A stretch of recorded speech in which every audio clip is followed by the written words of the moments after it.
podcast is part of the Sports Social Podcast Network. Fun fact, on Saturday, Welsh Pro men's side scored a total of 69 points, which means combined they still would have lost to South Africa. Let's start the show.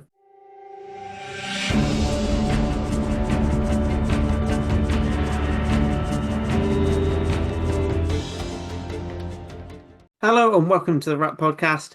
The autumn is over at last. We've had some URC. It's time to talk about swinging to Europe. I'm joined as ever by Nick, Dan, Hattie. Have we mentally and emotionally recovered from the weekend yet? No. That was emphatic for you, was it? No. I was very lucky. I was up in Edinburgh.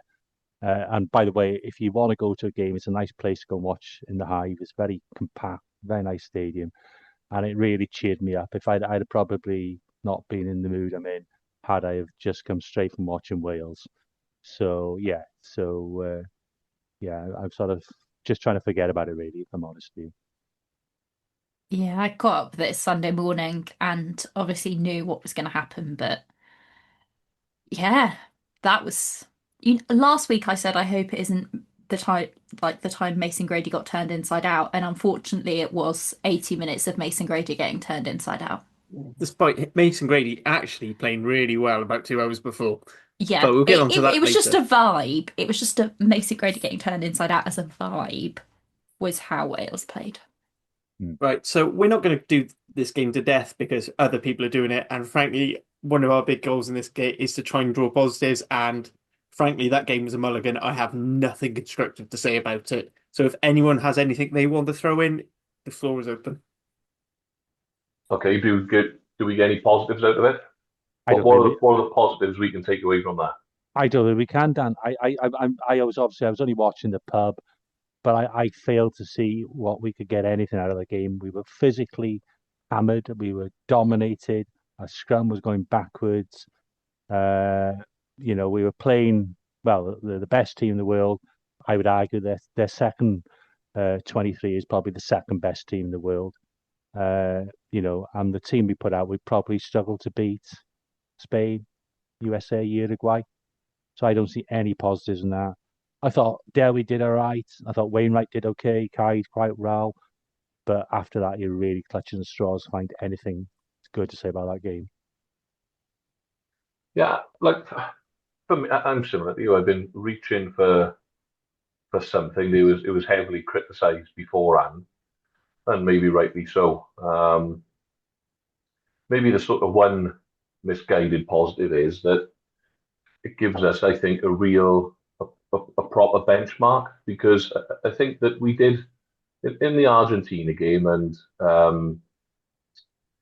the All Blacks game was for 4 tries, which was again probably not our frontline team due to a couple of injuries here and there, like Faletau being out and then Jack Morgan being out as well. And we did okay in those games, and we played poorly against Japan but won.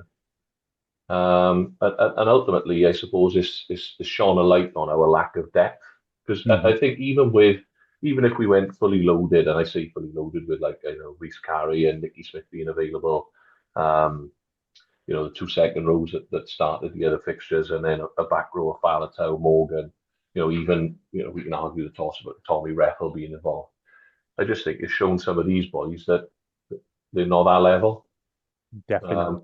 And the work that they're going to have to do to get to that level. Now, that may be for someone like a Ben Carter, a Rhys Davis, who's got a fairly high ceiling, and Alex Mann, who's got a high ceiling, even like Dan Edwards, who I think is the incumbent in that 10 jersey for years to come. But that, for me, which shows those guys where they need to be, because we've lost again what would arguably be a South African A team against what would effectively be a Wales A team, and we've been battered, absolutely blown off the park. Second to absolutely everything. Set piece was poor. They manhandled us. They were big, bigger, fitter, faster, stronger. All of these things, and I think it's shown the real cracks that have clearly appeared in Welsh rugby over the last decade. Because I'm not one of these that necessarily always buys into, oh, they've just got bigger men than us. Yeah, they generally got some bigger people than we may have, but I thought they look fitter, they look stronger, their strength and conditioning is clearly better than ours. They look better coached, and that was the eye opener for me. So I think this should where the line in the sand is drawn. Surely we can only improve from here. Surely. I've got a question to ask about that, but I'll let the other guys come in first. Just one thing. So last time with the All Blacks, I sort of pointed out that going on the much aligned points table from world rankings, and the equivalent of New Zealand playing us is us playing Zimbabwe. For this game, it was the equivalent of us playing Czechia, who won the Europe Trophy, which is the third division of European international rugby. This is the golf that's engaged because of everything. Whether it's players going, etc. This was always been painful. The question is do we think we could beat Czechia 73-0? Yeah. I would lose out on the cool kit scenario though, because they've got excellent kit. If anybody's seen it, it's our kits stunning. have been awful since 2019. I've not liked a kit, Wales kit since 2019. So that's actually to be fair, I kind of like the women's rugby World Cup jersey this year. It's a nice jersey. The difference you were on about there, I think, is it would be night and day. We batter those purely from a conditioning perspective. As they did us. You're on about, as they did us. The other questions I got, and I'll open the floor up to this, is that I got three questions actually. Did you see Khaleesi's interview afterwards, and what did you think of his words? And then from a Welsh rugby perspective, do we need to manage our expectations a little bit, and how long is it going to be before we get back? I did hear what Sir Khaleesi said, and I understood what he said, and I understood the sentiment behind it, but I still don't think South Africa was near the point that we are. I think they had issues and they turned them around. They won the World Cup the following year. If we went into a World Cup in 12 months' time, we'd be screwed. Like that, there is no. Yes, you look at the national team and you're like, oh, we're having a bad run of results, blah blah blah, but like everything underneath the national team is rotten and needs to be rebuilt. So whilst I understood the sentiment, I didn't really think it was 100% the same or even similar, to be honest. No. They're very different situations. Can I go back to Okay, so what? Yeah, go on, Nick. Sorry. Go back to the second question. I think it will take time. I think we're looking at 4 or 5 years. I think we can, we hope to get to the round of 16 in the next World Cup, but it's really the World Cup in USA, I think, is where we're going to be judged. And I know Redding has his critics, and rightly so, because he doesn't come over well at times. He has that attitude, and some of the things he's saying don't come over well, in my opinion. But if you try and divorce yourself, and it's really difficult because we're all so passionately involved in our teams, but around the loss of a professional teams, and for me and Hattie, let's be honest, one of those teams is likely to be a West Wales team. Yeah. I do see some good things planned. I actually, and it might not make me popular, I actually agree when the structural changes he and the WRU are trying to implement around player pathways and coach development. He's got a very, very good track record in regards to this around British Olympics and the build-up to London 2012, and then afterwards in English Football Association. I'm not a football fan, but you can't argue they've improved as in football terms. The 12 national player development centres for youngsters, providing there's a really good geographical spread across Wales, including especially the rural areas, links to educational hubs, etc., is sound. And I personally don't have any problem with centrally employed staff to ensure consistency and quality control. And even to the extent I don't have any issue around double employed strength and conditioning staff, to answer your challenge, really, I suppose, Dan, and physios and even coaches. I know that's not very popular, but and clearly we're not the 4 regional academies not worked. Now you massively blame the Welsh Rugby Union about lack of investment and a clear strategy, but we produced too few top internationals in the last 7, 8 years. So 2 Yeah. top class academies with excellent facilities, top class staff, especially around strength and conditioning, is a sound way forward for me. And as I say, we had a conversation offline, didn't we, Dan? This morning. And I'm Yeah. sorry to sound a broken record on this. Something has to change.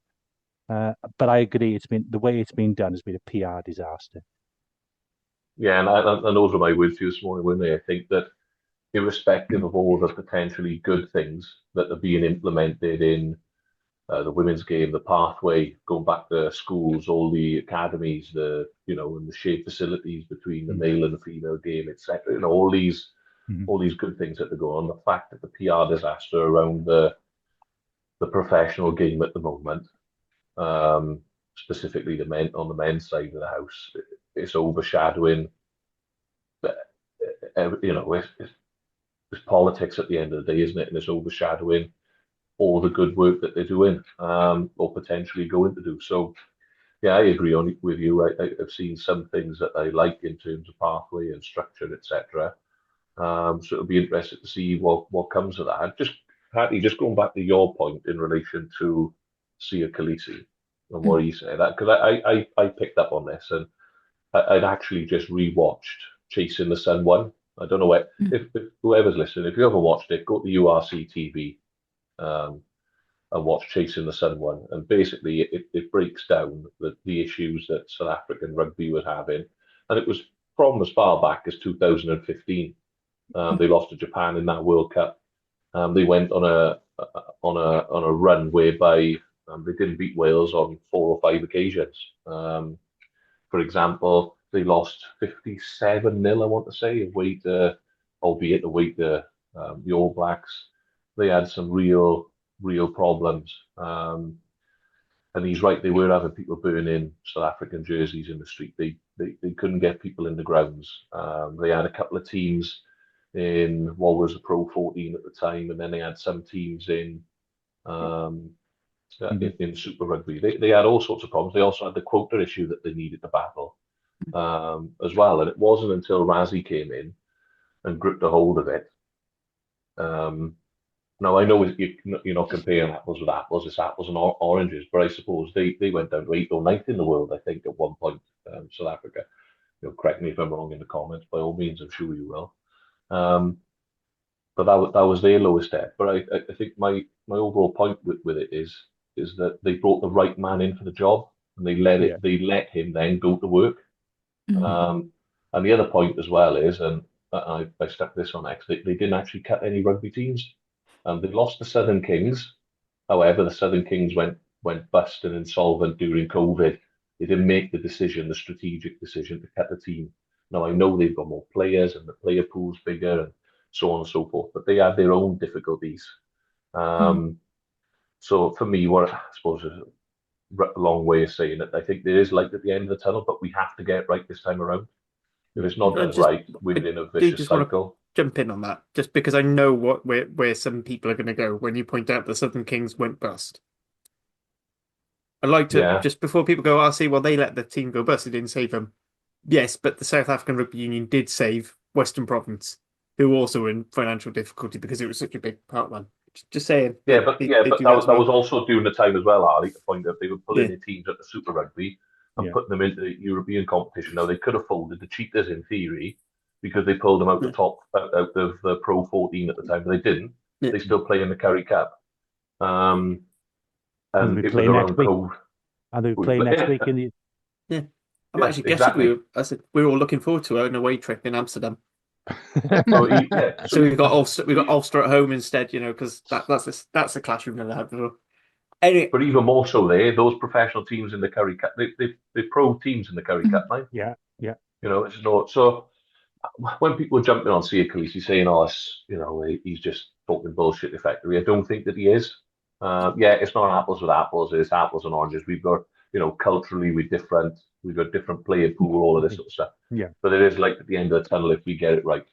Yeah. I said I Yeah. do get where you come from it because it is a thing. Like, a lot of people criticise Scotland for going too easy, but I do feel like it's almost like the Dragons are playing top teams every week.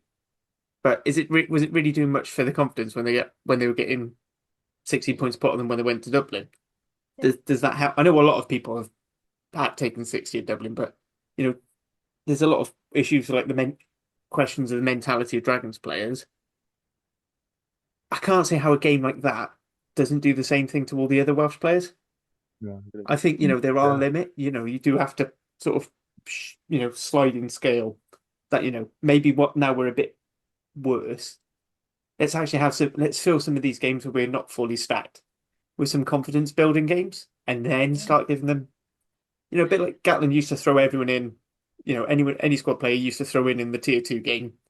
And then towards 2019, he actually started being a bit more clever with his rotation and started bringing in players to play your Islanders, New Zealand's a bit at a time. Not just pluck in, say, Paul Mackenzie Martin, not plucking him out. I know this is in Gatland, but not plucking him out when he's barely out of the academy, throwing him up against people and then dropping him because he's not ready. Yep. I think that's that. And I think that's enough for the Wales game, unless Do you anyone want to has finish on a good. positive? Go on. Yeah, I'll be amazed. But go on. It was actually the best our line out has been all autumn. It was 100%. There you go, Because we only threw it in twice, something like that. No, 11 times actually. We had 11 line outs. I would like one to point overthrow. out one was technically a win, but considering it was an overthrow, because I don't know whether I've watched it back and I can't work out if Dewi Lake has overthrown it, expecting one of the taller locks to be catching it. Man has jumped too late and the lift isn't quite as good. But either way, Dan Evans catches it, so it's Dan Edwards, not Dan Evans. He hasn't played in blooming years. Caught it and then is immediately turned over. Which, to be fair, good reactions on Dan Edwards for that one. Do you think, taking the autumn internationals as a whole, because there have been 4 games and not just this one disaster, which Welsh player do you think has come out with the most money in the bank? Alex Mann. Yeah. I know it's easy for me to say this as a Cardiff player, but I think he's proven he's more than good enough for this level. I think, his work rate and just the amount of effort he gets through the park he's brilliant. Yeah, I think I don't sorry, Hattie, I don't disagree with you that he's done well, but again, if everyone's fit, I don't pick him in the back row. Dewi Lake. I think the thing is with I don't think Dewi Lake's done and any with- more or any less than what I expected him, what he's already shown. He's shown he can compete physically at any. But I think he already level. has. Like, I think yeah, but I when think he's the played thing against is, these teams in the past. with like Lake and Dad Jenkins and Thomas Williams, etc., we already know that they just did what we expected them to do. And so when you look at like your Alex Mann exceeded expectations. And so I think that's why his stock has kind of risen. As Dan said, I think if we had a fully fit back row, he probably wouldn't be in it. I think, like Tommy Rogers obviously didn't play a lot, but when he did play, he was very impressive. Except for the first game. Right. But he also got a hat trick against the All Blacks. Yeah, no. So, and he admitted he had a poor game against Argentina. yeah, and I think he came back and kind of said used it as a bit of ammunition. Yeah. South Africa side, I think Azarati played really well as well. Yeah, I think actually, even though we were hammered at scrum time, at least he tried to scrummage straight, didn't he? On Saturday, the bits I could see. He did all right as well, Azarati. But for me, I think. Sorry to cut you off there, Nick. For me, I think it's Dan Edwards. Yeah. Dan Edwards for me has shown that he deserves the shirt again. And I know people are going to come at us now for Costello doing well on the weekend and so on and so forth for the Scarlets, which he did. But I think Dan Edwards has done enough for me to retain that jersey in the next period of international fixtures as well. So I think you but said having 2 10s that are playing well, I think is. I kind of like that, the fact that they are going to play off each other. I think I'd be extremely shocked if Costello wasn't picked in the Six Nations if he carries on the form that he's currently on for club. and having the two of them actually having to like work for the jersey, I think is a lot better than it just being handed to them. 100%, Hattie. Yeah, there you go. And that I suppose, allows us to draw a line and Yeah. Yep. the international window. Don't have to worry about this now till February. Yeah. When we go to Right, we go to Twickenham. Yeah. Right, I And said, then- so that is the line into that. So I think we'll go on to news desk now. If there's much on there, other Yeah, obviously, some it's a little bit old news, but obviously we start off, unfortunately, with some bad news. That last week, Mike Spiky Watkins passed away, former Cardiff and Newport player. And you guys probably too young to remember he was capped at Wales at 32 and made his debut as captain at a game we won. Yeah. Hooker was a great character, really good player in his time. So condolences to him and his family and friends. Osprey wing Keelan Giles signed a new deal to remain the Ospreys. Oh, the Welsh region has not disclosed details of the new contract. I wonder why. The 27-year-old has 45 tries in 114 appearances for the Ospreys, and of course made his first cap, perhaps overdue, in our win in Japan last summer. Still with the Ospreys, it's been confirmed that Jack, as expected, once he's had a sort of operation in his shoulder, will be out for 5 months. So he's going to be missing a big chunk of the Ospreys season, and of course, probably the bulk of the Six Nations. And with a similar issue, Dragons and Wales hooker Elliot D is also now out of operation and is likely to be out for the same period. Dragons have announced as a result of, I guess, emergency signing of Will Austin, who had a few games for the Ospreys last year, played from Colwyn Bay, and he's joined on a short-term contract. I think he came on, didn't he, on Friday night? Yeah. So I think that's the news, Harley. Can I I just said throw one in there? Yeah. For the rugby community, I suppose, is that obviously Penarth RFC have had their clubhouse burned down overnight. Yeah, they said. So just to sort of we throw had our nothing to support do with behind it. Us over the road. I promise we had nothing to do with this. But yeah, my understanding is they had long done it up, etc. And it's a historic. Am I right in saying this where the Barbarians first played?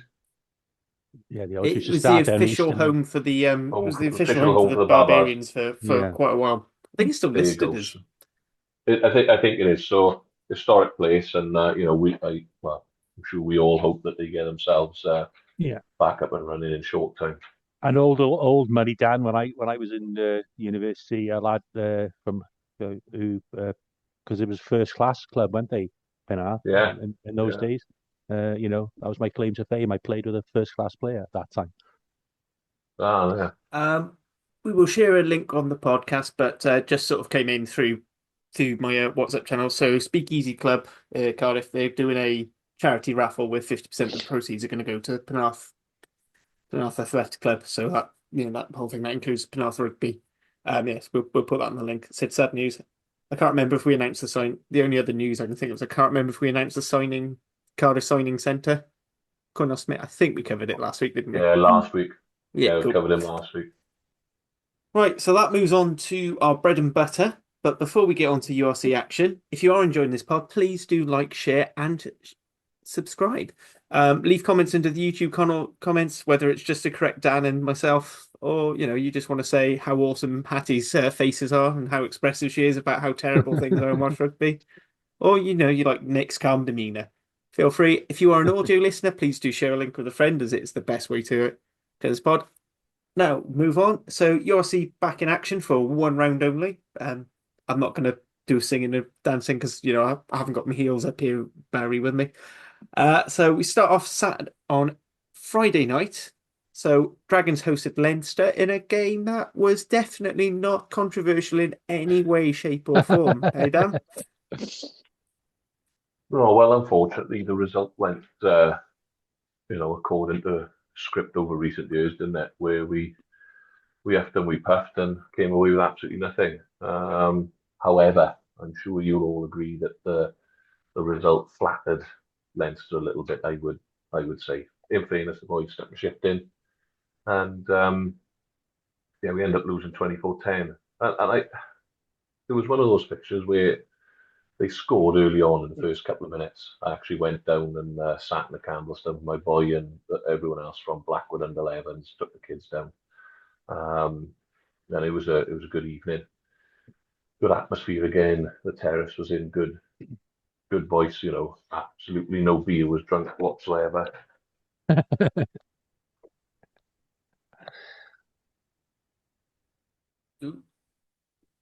We have lost Dan slightly. So we'll just sort of go on. So the three non-dragons people will talk about this. So I'm gonna just cover the controversial incident. I'm sure Dan will come in, but so that tackle on Levi Douglas. Well, I'm gonna go tackle. So obviously the big focus was on Scott Penny's tucked arm going in, and they said he was making a legal tackle. I disagree, but what they also failed is in that same frame, you can see that the reason why Levi Douglas had dropped is because 11 had gone for a no arms tackle into his knees. And I can't remember who was the inside man, but he was also going for a short net. Yeah. I have to say, I've been shouted at on the URC rewind as well, but it was generally the most Leinster decision I've ever seen. Where just everything, nothing to see here. Nothing to see. Nothing was dodgy at all. In one of the weirdest games I've ever witnessed. And by weirdest game I've ever witnessed, I mean the Dragons weren't completely losing to Leinster. And that was weird. They were actually playing very well against I Leinster. genuinely think it was 2 points gone begging for that, because I do honestly think the Dragons should have got 2 points out of that. I genuinely think they were good for the draw. I thought they weren't completely better than Leinster, but there were large parts of the game where they were. It was just a very peculiar game. Can I just be the devil's Enjoyable. advocate? I Yep. enjoyed the game as well. But, Mr. Buttress is quite vocal on his tweets on X. But just as a little bit of a challenge to him, is not just the case the same old Dragons. When are they going to win? They're still now the only team after the weekend, after Scarlet's glorious victory in the URC with no wins. So, yeah, we could talk a good game, but when are we going to see the Dragons actually get a result? And just by magic, I'm back. Yeah. Apologies. So Dan, Very timely. we just had a brief chat about the non penalty with Scott Penny and how and Nick. I don't know if you just heard Nick was asking when the next win's going to come, trying to be Mr. Bad Guy. Yeah, that's a good question. Who knows? Going back to what I was saying before I cut out there. For me, like the fans are still there. They're in good voice week in, week out. There's a good atmosphere down there again. Yeah. And we were leading 7-5 at half time. Let's not forget, the Dragons again riddled by injuries and Wales call at the moment. Leading 7-5. I feared the worst when they scored early doors. However, we come back into the big Achilles heel for me is still our attack. I think it's a little bit shapeless, and our set piece was poor on the weekend. Scrum got took apart, and we lost vital lineouts. Other than that, there was some good showing for Kenzie Martin, Thomas Young, top tackler, and most turnovers in the game as well. Rob Hunt showed up well, second most tackles I think in the game, and also did all right on his side of the scrum. It was young Dylan Keller Griffiths that got outed really on the loose head. In terms of the decision, I suppose, because we hung in the battle, didn't we? In terms of the decision, for me, is at least a penalty, probably a yellow card, which would have kept us down in that sort of area, attacking their line at the 5-meter channel, on the 5-meter line, man down. As I think to say we couldn't have rolled them over from there and snuck a draw, which would have been our third draw of the season.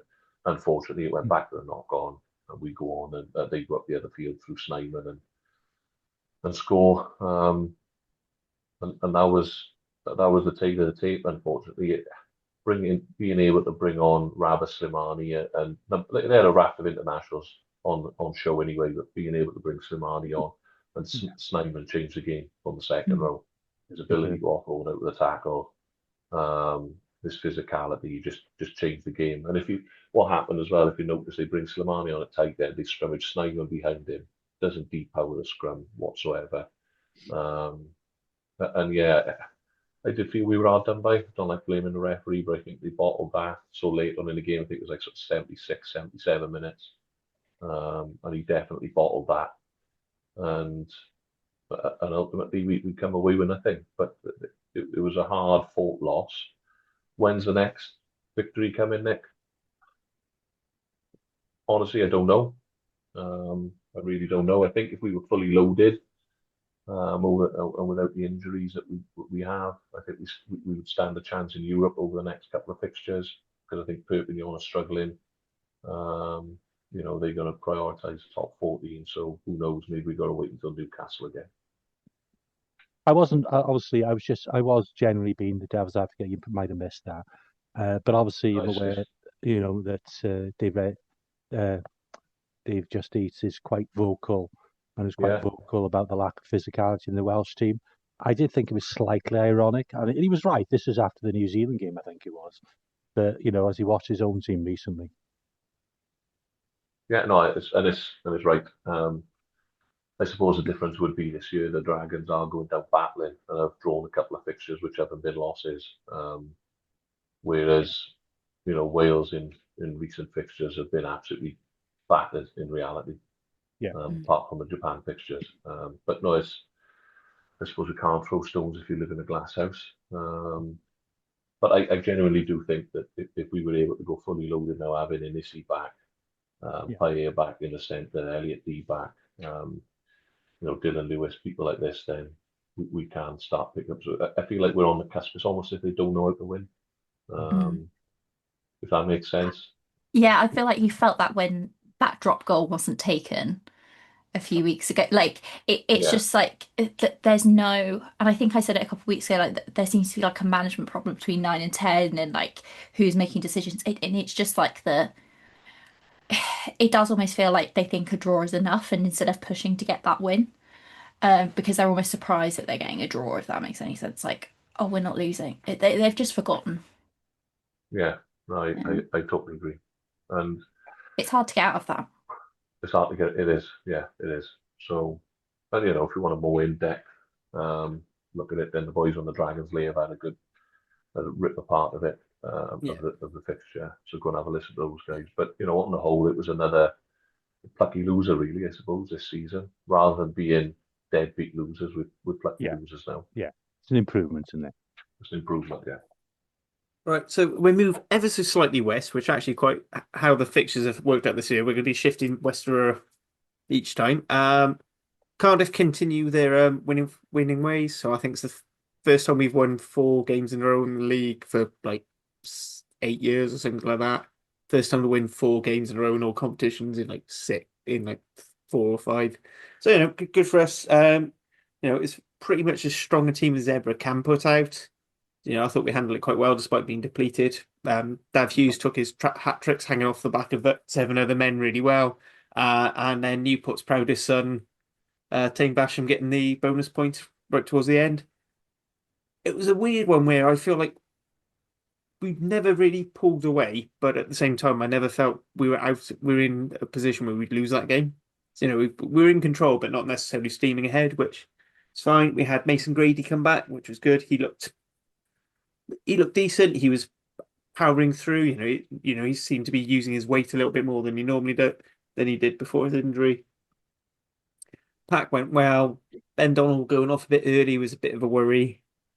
Rhys Barrett. I thought Rhys Barrett had another good outing. That young props tricking along nicely. Having Sebastian and Sam Wainwright, 2 signings I wasn't particularly enamoured with at the start of the season.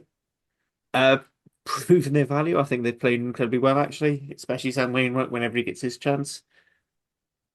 It's not a huge amount to say. I just have to say, Nick, getting a bonus point win against Zebra isn't for everyone.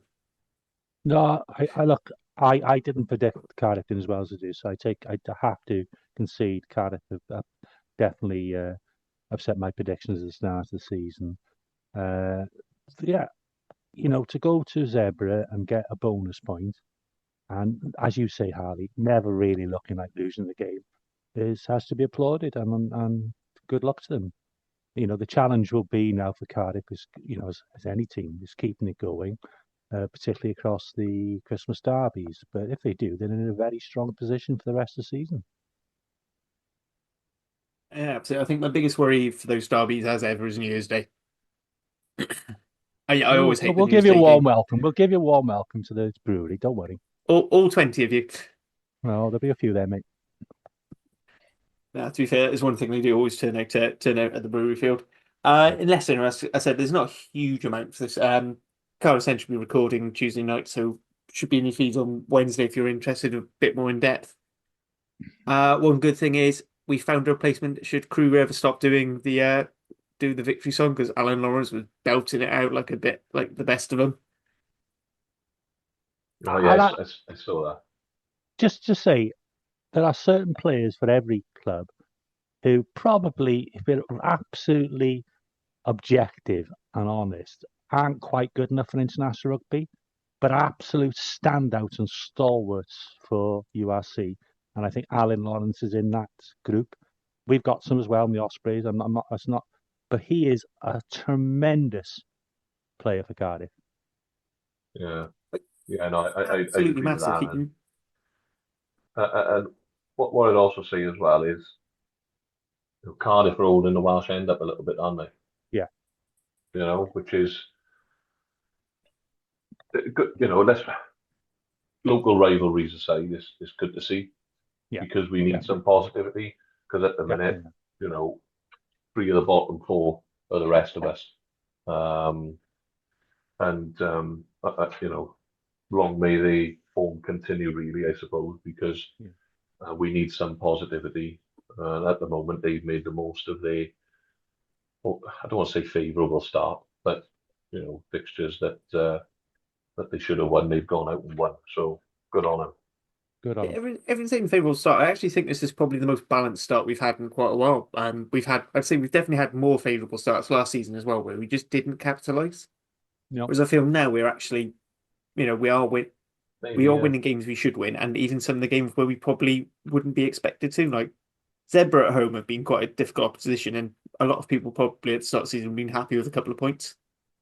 And to get 2 from Munster again, which is still the performance I'm proudest of.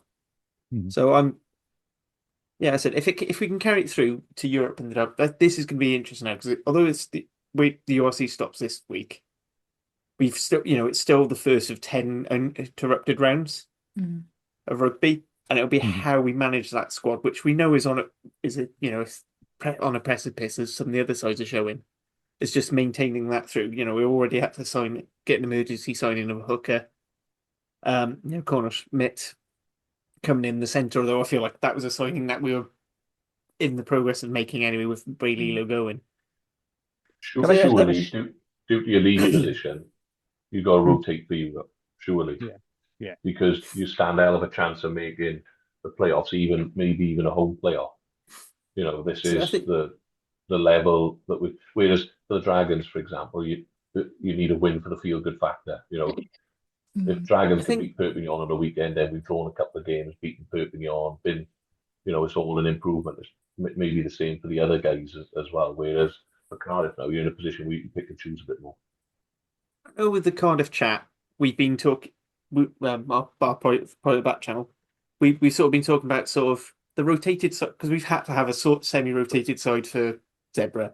We're thinking about the best plan is, as much as possible, get those guys to play Stad, slowly reintegrate the Wales internationals for Ulster home and the derbies. And the idea is then, by the time we get to Racing home, hopefully we've done enough to qualify for the next round, and then maybe you're looking at the Exeter game for a rotation, which would be a shame for me, because I want to see some of my favourite players. So I will be going to that one. But, you do have to manage it. And, it'll be interesting, because this will be Cornel Van Zyl's first proper season in the head job, as far as I'm aware. I think he's only really ever been forwards coach otherwise. So how he manages this will be interesting, because I think I can definitely see a change in particularly how he uses subs compared to Jockey in his first 2 seasons. So that'll be good. Anyway, I think that's enough Cardiff chat. If you want to hear more. Yeah, can I just make a shout out for the Emmanuel brothers, Charlie? Yeah. Yes, the first pair of brothers to play for Cardiff since I think 2015, which was Tom and Lloyd Williams. Yeah, if you were interested, Nick. No, and also I think Steph Emmanuel has a big future. I'm sure we aren't. I think he really Probably didn't has. have his best game, but you can see the talent. Yeah, definitely. And it's a And position again, where so if somebody could really step forward as a 12, a ball playing 12 who's all court, who can chuck it up as well. There's definitely a calling for Wales in that sort of role, and there are few. and I thought Johan scrimmaged quite well as well. I just Yeah. like to say that he didn't have too many opportunities for that by that time, but I thought he did play. Anyway, as I said, that was the last of the Cardiff chat for now. We move all the way up to Edinburgh, where Nick, you were on the ground reporter for this one as somewhat. On Ospreys holiday very again. unlucky not to get results Thank you, against thank you. Edinburgh. Yeah, I think overall it was a performance we're proud of against a strong Edinburgh team. And Edinburgh are a funny team, aren't they? They're very good at home and very poor on the road. And just to say as well, there was been a little bit of chat about we had a lot of players missing, and there was a list I think put out about 23 players missing, which included academy players. That was never put out by the Ospreys. That was a Welsh rugby journalist who put that out. So I'd just like to kill that discussion quite quickly. The only thing, obviously, I would comment on, and the only thing the Ospreys would comment on, we had a decent front five missing, and a lot of those were travelling reserves for Wales. When you look at the stats, I think it was a really good all-round performance. Defence was excellent. Can Jones, a young loosehead, came on and did really well. Started at loosehead. Back row, again, Gwilym Evans in his first start was excellent. Lloyd Lewis was absolutely tremendous, tenacious, top tackler, I think, and playing out of position. Ryan Smith and Ross Moriarty brought leadership. It was nice to see Ryan Smith playing. I think talking about good quality, this level player, I think Hugh Sutton's developing into that type of forward. Our partnership went well. Kasende, Kokasinga, Boshoff, and Nagy were great. And I know we've talked about this before, but have a fullback who can win the aerial battle does make a bit of difference to a team. But it does help when you're 6 foot plus. Maybe is a little lesson for Wales there. Luke Davis' try was absolutely sensational. Great build-up and a wonderful pass from Everardi Boshoff. The other try is very good too. Not bad for a team who were often criticised a year or two ago by only being able to score off driving balls and penalties. So you can see our games developed. We lost a couple of lineouts, a couple of silly penalties. We hit the post twice, I think, on kicks. There was a lucky ricochet for Edinburgh's final try. So that was this distance we were away from a famous win. I think what made the difference, though, is they were able to bring on 4 Scottish internationals off the bench and the current Bock as first choice loosehead. And that just took the game away from the Ospreys. So, yeah, we carried on battle into the final whistle and a well-deserved losing bonus point. So, yeah, it's still a loss, and that's disappointing. But looking forward, I'm happy to take a question on this statement I'm going to make now. With our returnees from the international game, injured players going to be in the mix very soon. I would argue, and I would put money on it, we're not going to finish bottom 6 where we are now. Oh, I like it. Like the ambition, I don't agree because you're gonna have 2 very tough losses to Cardiff coming up. We'll see about that. Yeah, that will not happen. I was going to say because I honestly thought with Edinburgh's current home form, having their internationals integrated, that not being so far off full strength, I honestly thought this was going to be a really horrid night for Ospreys. I did have them. And frankly, it wasn't. I think some of that is just that Edinburgh are just clearly a poorly coached side. I think we can't get away from that. But even still, Ospreys played well. And I'm one of those people, Nick, who, as you know, moaned about the lack of attacking style and flair from the Ospreys. But that first try was an absolute worldie. It was just brilliant. I loved it. But yeah, you can't complain. They're down to all right. I know Sam Parry's a stalwart, and there are many situations you would argue you'd put him ahead of Lake to start for some games. Lake may be a better player, but he's better off the bench. And Sam Parry is just very good at what he does as a technical hooker, particularly at URC level. Yeah. But you've obviously, losing Gareth Thomas, where this season your scrum hasn't really fired unless he's been part of it. You still have Tom Boter, that's great, but again, but you are running that. You can see you were going down the depth charts in all the positions. Like having Harry Dees would have probably Yeah. been quite a help for you guys, so you wouldn't have to put a hooker on the flank. But everyone played really well. Your bench came on. Yeah. It's no bomb squad, but it kept the tempo up, and I think Edinburgh really struggled how to deal with you. A lot was being said on the comms about how great Dan Lancaster was going to. No, sorry, that was with the Glasgow game, wasn't it? Dan Lancaster, but there's a lot being said about the Scotland players and their internationals. I thought both had Schumann on toast. Yeah. Frankly, at scrum time, I just thought I didn't think the other. I don't think Boneventer did much after as well. It was genuine. I was actually quite, as much as I want to rip into shit in the Ospreys and I want them to lose every time they play Cardiff, I do want them to do well. Yeah. Just Welsh not as well fans as us. No, exactly. But I that's thought they're fair enough. brilliant. I genuinely, it's probably one of the most, weirdly, it's probably the most find a way booth performance without actually finding the way. I did see a comment on YouTube saying that for every single Ospreys try, you can see Van der Merwe in the background attempting not to do a tackle. Yeah. And so I went back and rewatched it, and you can see Van der Merwe just dip out of a tackle every time. But yeah, I think it The was reason he's Edinburgh's. being benched for Scotland is all I'm Yeah, going to say. I just Edinburgh. Yeah, it was just poorly coached from them. That's And not the Ospreys' fault, is it? No, no, it's not. No. 100%. But I think, Harley's right. I think if the Ospreys weren't as depleted as they were from internationals in their front five, I think maybe could have pushed on a little bit more and made that No, I difference. I think you would have got a 5-pointer out there, like Yeah. quite easy the way how much less than 7 the parts they were playing. That Mhm. Edinburgh were lucky they got you now. Yeah. Yeah. Like I think they played you sort of in that game just before the proper festive derbies. I don't think I think they would have really struggled. Dan, anything you want to add on this game? No, I agree with all of that.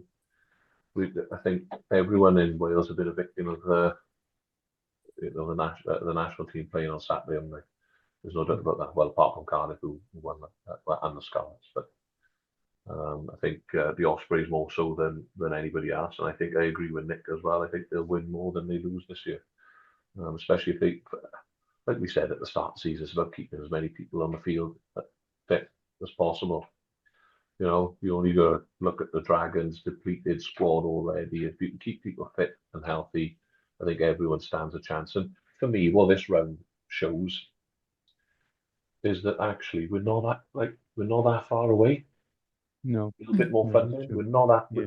Yeah. Everyone's not that far away. No. Just a little bit more. Give us a little bit more. Good point. Right, so we move on to as far west as we get with Scarlets. Frankly, embarrassing Glasgow Warriors 23-0. What a I mean, beautiful game. it was certainly a game of rugby. I wouldn't go as far as beautiful, but do you know what? I think it was exactly the game Scarlets needed. It was. Generally. I, And it does show that if Scarlets actually bothered with pre-season, they might actually be a true force to be reckoned with. what a game. I mean, winning against the Scottish team isn't for everybody. Sorry to say, Nick. Um, but I mean, I am a bit surprised, like how the scoreline ended because, like, going into it, I was like, oh, I think we can do it. Depending on the Glasgow team, I think we can do it. And then the team sheets came out, and I was like, Glasgow, it's not a full strength side, but they still had some first choice players. They still had some strong players. Yeah. They still had internationals. Yeah. I think on the chances of it, I would have said that they were the stronger team going into it. And they just didn't click. Like they just kind of fell apart, which is really weird against us. And even though we had literal children in our back line and on the bench, we just carried on going. I would have loved to have seen us get a bonus point win, but I'll take 23-0. that felt pretty great. You fell for that. Um, but yeah, it was just a really good game. I was really, really thankful to get to see Lassie and Ball play together and just really push on. I think our scrum was excellent. Um, and having that heft in the second row really helped. I was really, really impressed with Fletcher Anderson in his sort of first proper outing for the Scarlets. I think he was incredible, and he's what we've needed since we kind of lost some big ball carriers last year. And it felt like we were playing more like the Scarlets were at the back end of last year when we were on that really, really good run. So yeah, it was impressive. I was also really, really happy to see Costello and James kind of have a bit of a blinder as well, and kind of put their hands up and say like, "Hey, we've, one of us was off form and the other one was out with injury, but here we are." I think Eddie Jones in particular has been in the. I don't know if you guys watched the Quins game Yeah. that we played, Yeah. and then this game at the weekend. I think he's been great, and I think his form is incredible. Especially just coming back off injury. I think to be playing that well is pretty great. Obviously, we'll probably go into this a bit more. I'm slightly worried. Obviously, we're playing Bristol next week, but I am really thankful and great that we finally won a game. We are still sitting at the bottom though, because we didn't get the bonus points, so we are still below the Dragons. But a win is a win, and I'll take it. I don't know what you guys thought. I thought it was a top performance, if I'm honest. And then when I looked at the team sheet, then Matthias, Elias, Archer Holtz, I haven't been that impressed with, but you started with him. Then you were able to bring on Henry Thomas and Marnus van der Merwe, Springbok international, and a Wales and England international. Lowsey and Ball in the second row. McLeod being back. Fletcher Anderson, great signing. 13 carries, 14 tackles in, well, how long was he on the field for? 69 minutes. Brilliant. Gareth Davis, clearly retired too early for me. Would make a lovely backup now to Thomas Williams, Costello. It's a team full of quality, and I suppose this goes back to the point they're just making. If we keep everybody fit, keep everybody healthy, then everybody stands half a chance. So I thought it was real positive performance, good strides. The big thing for me was nilling them as well. Yeah. Which was, okay, you'd have took a bonus point. Of course, you would have put nilling them is fantastic. And even though we only got a couple of minutes at the end, it was great to see Carl and Leggett Jones get on the field, because albeit he's only 17, 18 years of age. I think he turned 18 last week. Turned 18 last week and ought to play senior rugby. Yeah. He's got a big, real high ceiling, big future in front of him. And I think bringing Harvey Tuxham back in as well is a good move. Did get a yellow. He did get a yellow, he did, but after being offside like 4 times in space of about 3 minutes. To be fair, Peel did say he brings that did abrasive show a edge, load though, of doesn't Tame Plumtree footage.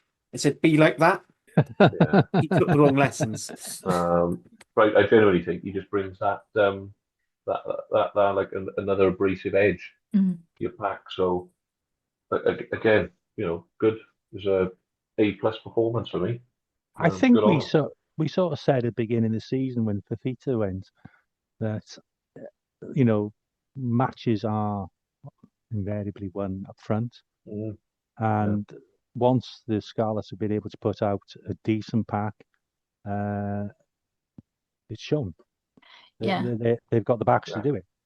I think as well, like, although you kind of saw in this game that our backline factory is definitely up and running and they're pumping through, I think, when we have our first choice back from international duty, along with that pack that played on Saturday, I think it can be a bit of a dangerous team moving forward. And also, if you've seen the little spider graph thing on Rugby Pass, the defence for the Scarlets is like Dan's absolute dream, apart from the missed tackles bit. If you ignore that, it's exactly what Dan wants to see. Dan, can I just ask a question which is not related? Well, it is related a bit to the Ospreys, but other teams do as well. What would be the thinking behind a team, an Ospreys for instance, if you want to win, and Wales to a certain extent want to win 100% of your own lineup ball, you play against the Ospreys. We don't compete. We did it on Saturday. And I can sort of get that in your own half. But why wouldn't you just throw somebody up in the opposition half to try and disrupt their ball? What's the thinking defensively around that? I don't know is the answer, because I agree with you. I'd be looking to get someone off the floor to compete as well. So I don't know why. The one reason why would be it allows you to get connected quicker in defence because you haven't got people in the air. And then, for example, if they hit midfield and come back the other way, if you've got stragglers from lifting pods, etc., then you've got high numbers potentially running at low numbers. So it allows you to get organised a little bit quicker. But I'm with you. Like, why not challenge the lineup a bit more? It's one thing I noticed particularly because that's one stat that sort of come up is the opposition against Wales during the autumn didn't lose a single line out. No, because it was just no. And maybe for the Wales thing, they just haven't worked on a defensive line out system yet. Although I feel like throwing something up, I feel like they could do. But watching that South Africa game, that was a very they were getting away with quite a nice angle on the throw because they didn't have to throw it straight because Wales weren't competing. And I think sometimes even just to keep the team honest, keep the hooker honest. Good point. The other issue around it as well is if you're playing against someone like the Springboks, for example, if you don't compete anywhere on the field, you're already set to defend them all. Because once they do start more, you then risk, especially if you've got people in the air and they get a ball moving, you then risk penalties. Yeah. So if, for example, it's a line out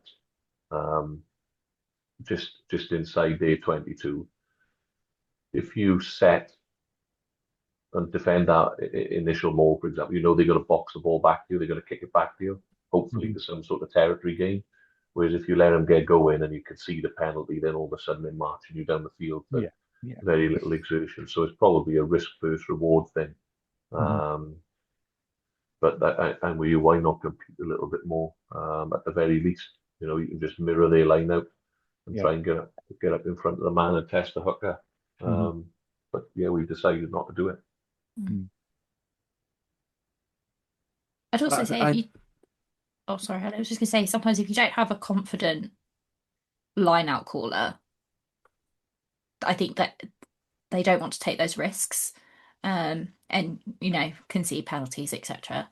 And I think sometimes when you look at, especially international teams that maybe don't compete as much, they are teams generally that have weak line-out callers. I think a really good example is Ireland a couple of years ago, who, when Peter O'Mahony wasn't playing, their line out kind of sank, and especially their defensive line out. But Peter O'Mahony came back and really, really led that forward. So if you don't have a confident or it is different calling a defensive line out in comparison to an attacking one. And most teams now as well drop. Sorry, Harley. Most teams drop numbers now as well. So you go to like go to a 5-man line out and have a +1 in at the scrum half, for example.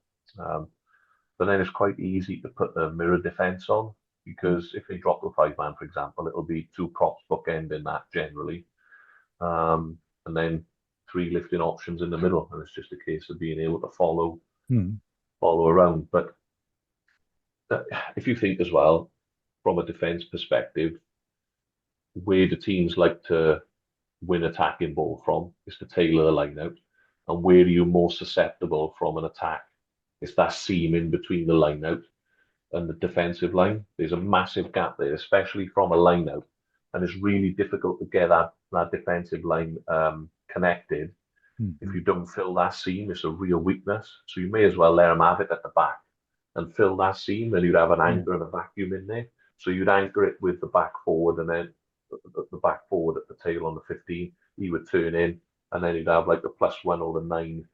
Normally a forward nowadays, he'd have like the hooker who might be the +1 just to follow in and get connected with that back line as they rush up, and you don't leave that seam exposed, because it's an absolute killer for you if you get that's yards after yards after yards. Because if you defensive line back 10 meters or whatever it is, it's real difficult to get that connected. And if you stick a lifting pod up at the back, you've got no way of getting connected. You've got to be real confident of stealing that ball. Otherwise, you're in shit street if they come down that scene. Thanks. It's just interesting. I had a quick nose on the URC stats site. So you've got, in terms of line-out steals, you've got Edinburgh and the Sharks on 12 each at the top. Then you're looking at Leinster with 10, Stormers on 9, Connacht on 8, and then you've got Dragons, Cardiff, Benetton. I think one of the person on 7, and everyone else is on like 5 or fewer. I think Ospreys are only stolen 3, Zebra haven't stolen any. So I don't know if it's maybe necessarily just a thing that in Wales we don't have too many, we don't really have too many defensive line-out stealers, people who can just get up and steal ball. I think it's more than that, Harley. I think it's certainly for the Ospreys, it's a definite strategy. We got some decent line of forwards. It's a decision that's been made by the coaching team that we don't compete. Yeah, let them have it and defend. Like I said, it's a risk versus reward thing, isn't it? So if you're trying to mirror a 5-man line-out, they know the calls and you don't. Therefore, they can start covering the ground quicker than you can. And in theory, they should be, it's a professional rugby team now. You should be winning your own line-out ball. Yeah. So if you go, right, let them have it, and we'll just make sure we're connected in defence. Yeah. Simple as that. We can move our pieces, our D-line to the places we want it quicker than if we were in the air. Thank you. I think like that we've gone massive wild tangents. So I'm going to read us back to certain current rugby. So we have Europe kicking off because why keep anything in consistency so that people get behind any momentum? So we've got 2 games on Saturday, 2 games on Sunday. Just because it is Champions Cup, I'm going to start with Scarlets, even though it's a later game. So Scarlets are hosting Bristol at 8 o'clock. Now, good news, Hattie. Bristol absolutely annihilated Northampton Saints last week. Now, a lot of people are going to be listening and saying, hang on, well, if they're annihilating a former Premiership champions, why is that good news? The great news is because I'm a Bristol Bears fan, so I know that they are going to have an absolute omni-shambles this week because they cannot do 2 good performances like that in a row. It's just something you have to accept with being a Bears fan, whether it's the men or the women, which is why I'm really looking forward to the game I'm actually going to watch this week, but we'll get onto that later. Yeah, do you know what? It's one of those. It's really difficult because on the one hand, Bristol are absolutely hammered with injuries, men and women at the minute. Me and Harley offline were talking about when Dave Ward left the women's team, he must have taken the keys to the physio room with him.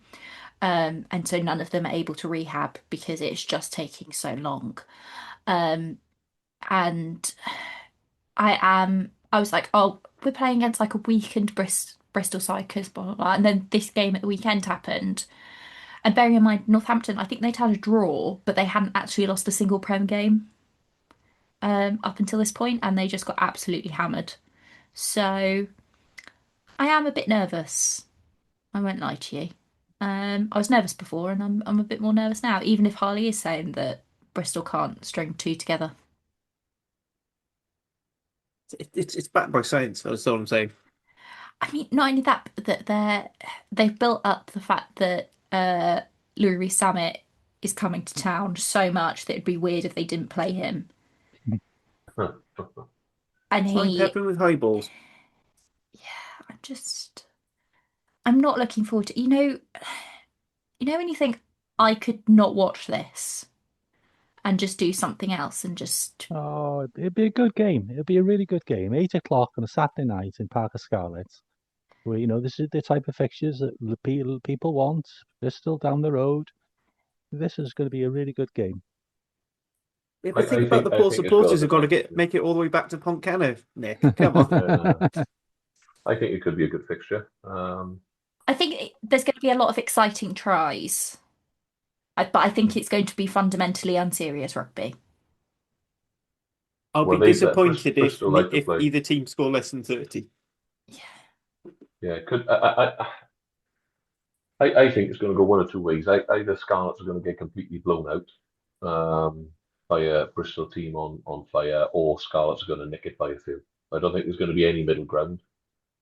Bristol are going to blow them out, or win by 20, or Scarlets are going to nick it. I I think know you're just Clark. I just think you're trying to psych me out to my prediction. So I'm looking at my prediction now, thinking, oh, Oh, do we damn want to? I hadn't set a prediction league for Europe as we did last year. If you want to do it, we can. We can. it. I'm only joking. No. Um, yeah. Anything anyone else wants to say? Hattie, do you want to give a? We'll just do individual predictions for our own games for this one. So, do you want to give one? It doesn't even have to be a score, just a general vibe. We'll do for Europe. Do you know what? It could either end up being like 67-63, or it could end up being 63-4, well, not even 4, I 63-5. I mean, it feels like the most Scarlet thing possible to somehow have a try that was just someone just went so bad they deducted a point. Point, yeah. Like, I don't see how it can go any other way. Like, I feel like it's either going to be fundamentally unserious and both teams score really high and it ends up coming down to something silly, um, or Bristol are going to absolutely annihilate us. Um, so yeah. Although Sally Let's brought just his hope kicking boots rugby's the the other winner. day. Rugby's going to be the winner. Rugby will be the winner. Yeah, Yeah, if you me like too. backs tries, this is the game for you, I think. Yeah, absolutely. I don't know. I mean, you've got some forwards who like balling a bit as well. So let's not exclude the heavy boys. It's true. So moving on, Cardiff are going away to Stade. So a lovely little Paris away trip.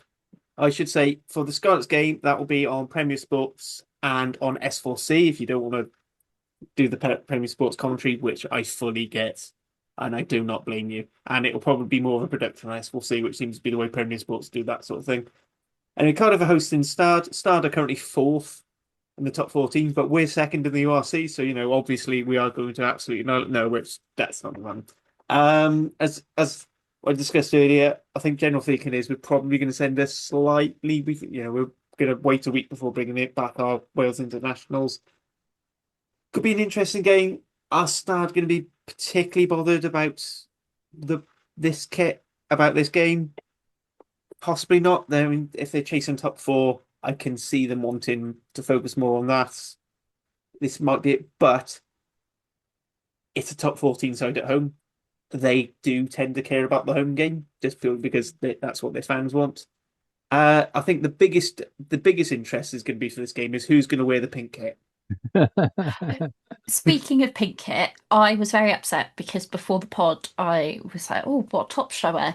And I, at the last week, bought two new Stab tops that are hot pink, and I was then like, "I can't wear it because Cardiff are playing them this week, and that would be rude." I don't consider that beautiful shithousery. I would have thought you were more worried it would clash with your background. That's true. But it's a lovely one. It's got well, there's two. One's like pink, with tiny little Eiffel Towers on, and the other one is hot pink with a big Eiffel Tower on. And obviously they both say Capri Sun. Yeah. Um, so Which definitely sort of shows mine and Hattie's generation that we get excited about Caprison. pink with Capri Sun, I need it, especially when it was in the reduced section. I keep getting told by my wife I can't pull off pink, so I'm not allowed it. Or the pink Cardiff jerseys. I might get one anyway. Yeah, I don't know if anyone has any actual rugby points they want to make about this game, but I agree. It's going to depend on. I think all the fixtures are going to depend on whether the regions rotate or not. And Quite how seriously the French team's And taking. seriously, yeah. And I agree. If you're playing a French team at home, as the Dragons and Cardiff are, you're likely to come up against a more formidable opposition than it would be if they were travelling away. And it's going to wholly depend on squad rotation. And if they're going to rotate, then I can't see Cardiff winning or the Dragons winning. yeah, Certainly the Dragons. Certainly the Dragons. Cardiff may stand more of a chance. Especially in an opening round as well. yeah. Again, this is when you really don't want a French team away in this first round. A French team at home, well, a French team away, round 4, great. Yeah. As long as they're not in the bin. So Cardiff game will be on Premier Sports, and I believe this actually no, this one on. No, this This might be on S4C as well. I can't remember. I've got to double check the things. I'll quickly go through that whilst we're all talking. But moving on to Sunday's fixtures, so we kick off with Dragons going away to Perpignan, the hapless Perpignan, I think we can call them, rooted to the bottom of the top 14, 6 points behind Montauban, who came up from the Pro League last season, and from what our lovely colleague Hugh says on the top 14 digest, Montauban are playing like a Pro League side in the top 14 and are still have one win and more points than Perpignan. This, probably all the signs of a team that's going to be more focused on staying up than in Europe. What do you think, Dan? Well, somebody's has got to go, I suppose, and that's not the unbeaten record. That's someone's going to have a stroke in the win column, aren't they? Yeah. But, draws are also possible. Yeah, well, the way the Dragons are going, maybe, yeah. Again, for me, it's going to depend on last year. Philo rotated a lot in Europe, obviously to try and focus on the league. I think if we rotate, we don't stand much of a chance if we bring in squad boys. On the other hand, if we decide that we can target this one and go fully loaded, then I do think we stand a chance, even though it is out in France. If you're Perpignan, your fight will be alike now. So does a win over the Dragons matter so much, even though it's at home? I would say not. But the Stade Général is a tough old place to go, intimidating place. It'll be absolutely packed to the rafters over there on Sunday, I would have thought, even for the lowly Dragons visiting. So very much like my Scarlet prediction, I think that this is going to go one or two ways. If we go over there as loaded as we can be, with a couple of injury returners, I don't know who they are going to be because we've not got a magical medical team. But if we can go over there fully loaded, we stand a chance, and we could make it in a tight game. If we go over there rotated, playing some of the senior academy boys, etc., I think we get battered. No in between. I think this is a good opportunity for the Dragons to learn how to win. It's a bit of a bin juice classic or bin juice cup, unfortunately, with a side that hasn't won a game and another side that hasn't won a game this season. I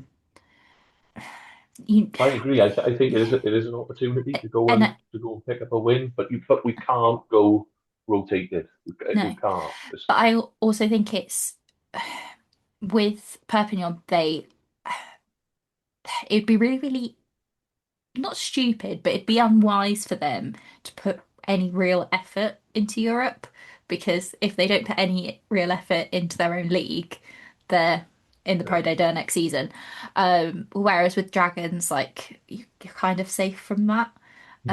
And picking up a win, I think, for you guys is more important than saving yourselves for the URC. I actually think you can build more off a win than sending academy boys out. Yeah, I don't disagree. So fingers crossed. Anything you want to add, Nick? No, I totally agree with everything's been said.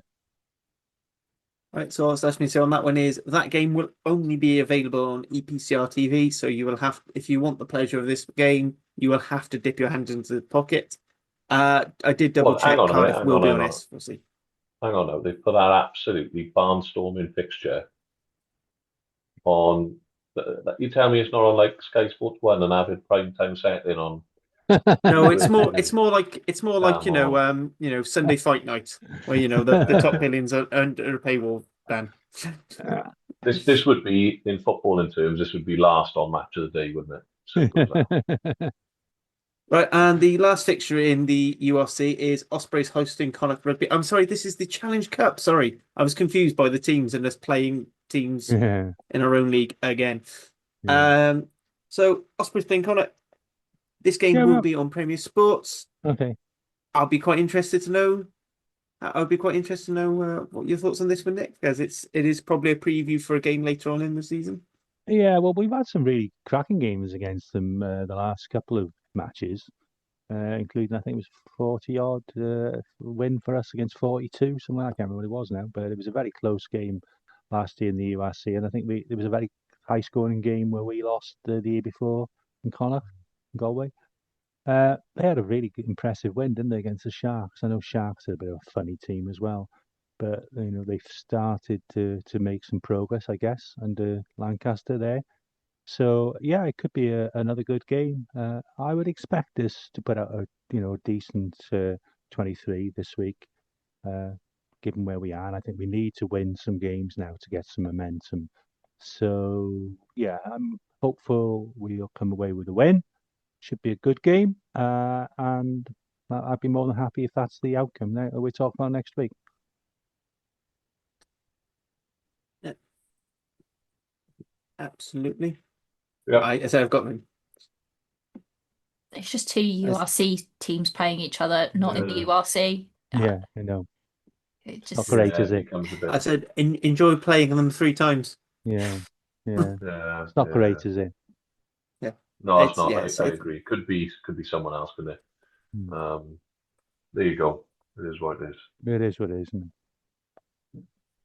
Yep. And I was going to try and pick out some other fixtures from the others, but I'll be frankly honest. I think the one I'm most excited to is genuinely Scarlet's Bristol, because I'll be honest, a lot of the rest of them are quite lackluster. We've got a couple more URC into URC clashes because of the stupid way the qualification works in this tournament. I think that's another pod how stupid the European competition is. Yeah. The one game I am going to highlight is the game I'm actually going to physically attend, which is Chiefs Women versus Bristol Bears Women. I get to see Jazz Joyce Butchers in the flesh, hopefully, depending on what team's announced. Plus, what I was going to say, you might even see baby Ralphie, who made his debut for Bristol Bears at the weekend. He was on the pitch. And so this isn't going to be just any other game for me, because this is going to be the first proper game of rugby I take my daughter to. I'm being very self-indulgent here, talking about me actually being able to share something with my daughter. So yeah, I'm looking forward to that. So I will have no idea how Cardiff get on until I get home, because there is very little signal in Sandy Park. There is none, but there is a lovely matcha van. Well, a coffee van, but they do a lovely matcha. That's just woke nuances to me. I will have a coffee and be playing my daughter up with juice and snacks. Anyway, unless anyone has any other business they want to bring up. No, there's no business today. We're back to the nitty-gritty of club rugby now for the next few weeks, and I'm very much looking forward to it. Right, so the only thing I've got left then is I'm just going to quickly round up this weekend's fixtures for those who are interested in the Welsh teams. Just you've got a 1 o'clock Saturday, Cardiff on S4C or Premier Sports away to Stad. Then at 8 o'clock we have Scarlets versus Bristol Bears. Then on Sunday, 1 o'clock on pay-per-view, extra special midday fight afternoon is Dragons away to Perpignan, and then just after that, 3:15 kickoff is the Ospreys hosting Connacht at the Dunbraven Brewery Field. That game will be on Premier Sports. So you can get all these games on EPCR TV if you want to. I just don't know why you would if you've already got something else to subscribe in otherwise. All that's left for me then is to say thank you, Dan. Thank you, Hattie. Thank you, Nick. Thank you all for listening. Ta-ra. Nice one. Nice one.